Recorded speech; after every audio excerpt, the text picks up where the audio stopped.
आइए जानते हैं आज के कुछ प्रमुख अंतर्राष्ट्रीय खबरों को। पहले एक नजर आज की हेडलाइंस पर। सिद्धू ने उड़ाई कांग्रेस के रातों की नींद, दिन का चंडी।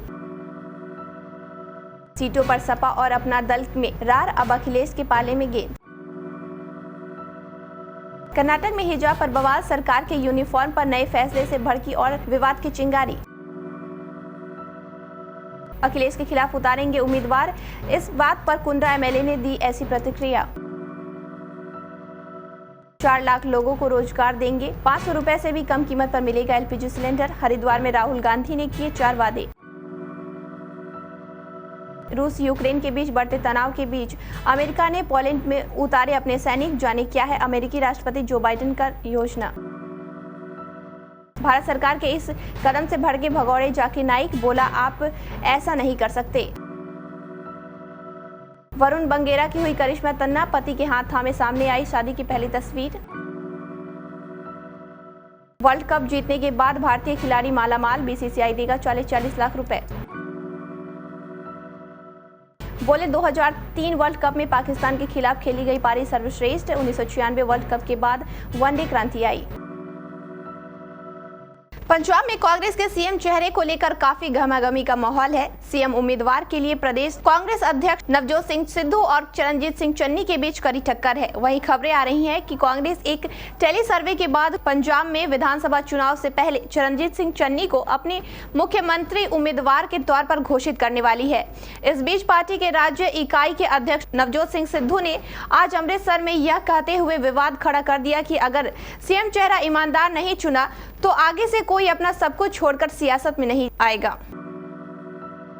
समाजवादी पार्टी और कृष्ण पटेल की अगुवाई वाले अपना दल के बीच चुनावी गठजोड़ में दरार आ गई है। सीटों को लेकर दोनों दलों के बीच शनिवार को शाम को हुई बातचीत बेनतीजा रही। इस बातचीत के बाद अद के नेता दूसरे विकल्पों पर भी विचार करने लगे हैं। हालांकि उनकी उम्मीद अभी भी सपा प्रमुख अखिलेश यादव पर टिकी है। अपना दल के प्रदेश महासचिव व प्रवक्ता गगन प्रकाश ने बताया कि शनिवार की शाम को सपा की तरफ से बातचीत के लिए अधिकृत एमएलसी ठाकुर उदय सिंह और अद के राष्ट्रीय महासचिव पंकज निरंजन के बीच सीटों के बंटवारे पर बातचीत हुई, जिसमें सपा नेता सीटों के बंटवारों को लेकर पूर्व में हुई बातचीत से पीछे हट गए।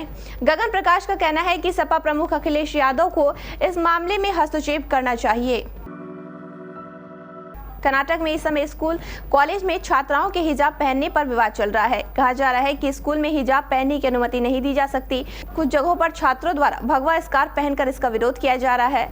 अब एक तरफ इस बवाल से मुस्लिम छात्राएं परेशान है तो दूसरी तरफ स्कूल में शिक्षा भी प्रभावित हो गई है। इस विवाद के बीच कर्नाटक सरकार ने बड़ा फैसला लेते हुए कर्नाटक एजुकेशन एक्ट 1983 की धारा 133 लागू कर दी है।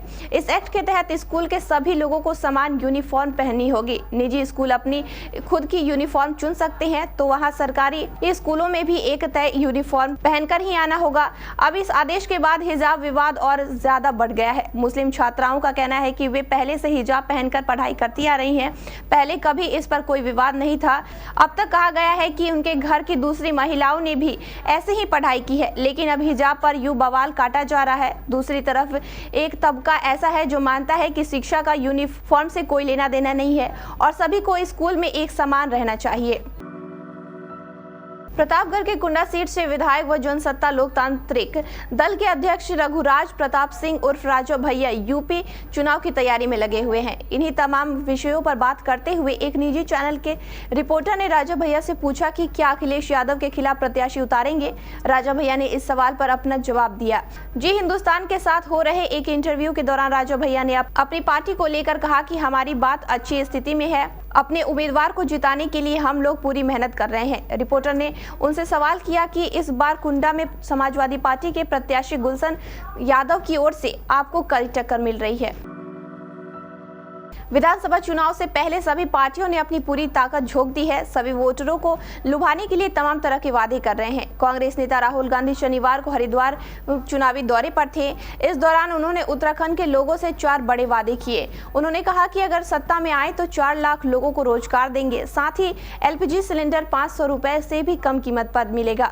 अपने हरिद्वार दौरे पर पहुंचे राहुल गांधी ने कहा कि हम आज आपसे 4 वादे करते हैं। हम 4 लाख लोगों को रोजगार देंगे, 5 500 रुपए अधिक कीमत पर LPG सिलेंडर देंगे। हम न्याय योजना लागू करेंगे जिसमें 5 लाख परिवारों को 40,000 रुपए प्रति वर्ष दिए जाएंगे। साथ ही आपके दरवाजे पर चिकित्सा सुविधा प्रदान की जाएंगी। अमेरिकी सैनिकों का पहला दस्ता शनिवार को पोलैंड पहुंच गया। अमेरिकी रक्षा मंत्रालय ने बताया कि 1700 अतिरिक्त सैनिक पोलैंड भेजे जाएंगे। वहां पर पहले से कितने सैनिक मौजूद हैं यह भी बताया नहीं गया है। अमेरिकी रक्षा मंत्रालय के प्रवक्ता जॉन किर्बी ने बताया कि यूक्रेन पर रूस के हमले की आशंका को देखते हुए यूरोप में सैनिकों की यह अस्थायी तैनाती की गई है। इस सिलसिले में जर्मनी में तैनात 1000 अमेरिकी सैनिक को रोमानिया भेजा जाएगा।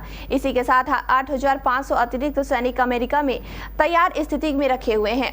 उन्हें नाटो के बुलावे पर जरूरी स्थल के लिए अविलंब रवाना कर दिया जाएगा।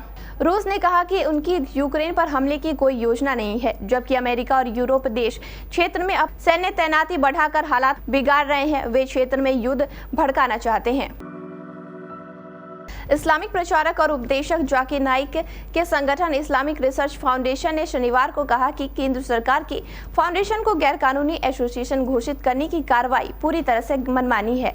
इसमें केंद्र के कदम को अनुचित बताया। संस्था ने कहा कि केंद्र की कार्रवाई अवैध और UAPA अधिनियम के कठोर प्रावधानों के दुरुपयोग के बराबर है।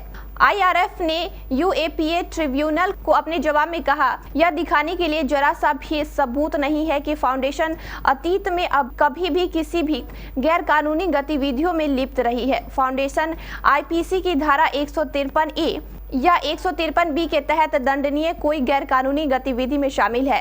इसने अपने जवाब में कहा कि फाउंडेशन एक पंजीकृत धर्मार्थ सार्वजनिक ट्रस्ट है और इसके अपने उद्देश्य और गतिविधियां हैं जो अन्य बातों के साथ साथ स्कूलों, अनाथालयों, अनुसंधान और शैक्षणिक संस्थानों, अस्पतालों आदि की स्थापना के अलावा शैक्षिक, नैतिक और सामाजिक आर्थिक विकास को बढ़ावा देती है। वह योग्य छात्रों को छात्रवृत्ति और शैक्षिक सहायता भी देती है।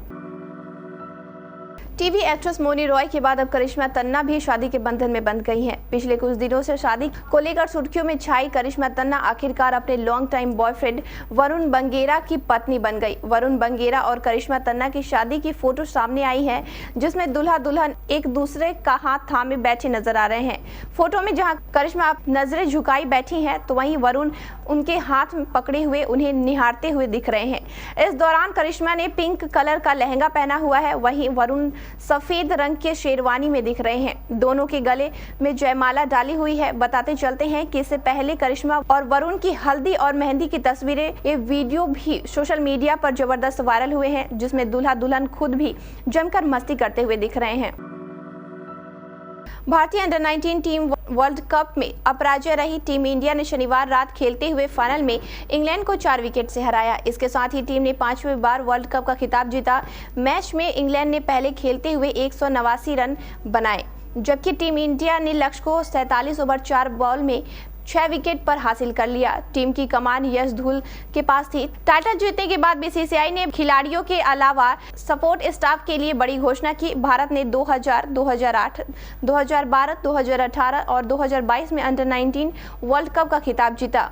बोर्ड सचिव जय शाह ने फाइनल में भारत की जीत के बाद ट्वीट किया, अंडर-19 वर्ल्ड कप में शानदार प्रदर्शन करके खिताब जीतने वाले अंडर-19 टीम के सदस्यों को BCCI 40-40 लाख रुपए का नगद पुरस्कार और सपोर्ट स्टाफ को 25-25 लाख रुपए देगा।